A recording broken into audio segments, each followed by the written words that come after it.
সরকারি চাকুরিজীবীদের সন্তানের শিক্ষা ভাতা বাড়ছে। সবাইকে শুভেচ্ছা। আপনারা দেখছেন দৈনিকশিক্ষা.com। সঙ্গে আছি আমি জাবের মাহমুদুল।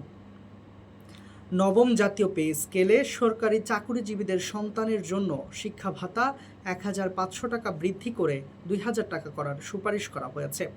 একই সঙ্গে টিফিন ভাতা ৮০০ টাকা বাড়িয়ে ১,০০০ টাকা করার প্রস্তাব করা হয়েছে।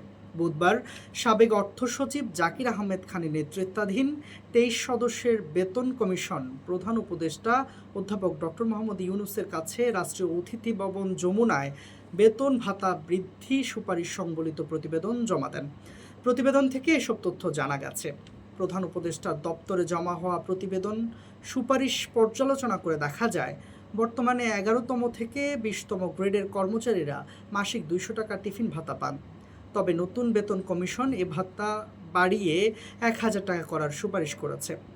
কমিশনের প্রতিবেদনে নতুন নতুন প্রস্তাবনার মধ্যে রয়েছে সরকারি কর্মচারীদের জন্য স্বাস্থ্য বীমা প্রবর্তন, পেনশন ব্যবস্থার সংস্কার, সরকারি কর্মচারী কল্যাণ বোর্ড পুনর্গঠন, সার্ভিস কমিশন গঠন, বেতন গ্রেড ও স্কেলের যৌক্তিক পুনর্বিন্যাস, সরকারি দপ্তরগুলোর ভাতা পর্যালোচনার জন্য কমিটি গঠন এবং স্বাস্থ্য ও শিক্ষা খাতে মানব সম্পদ উন্নয়ন।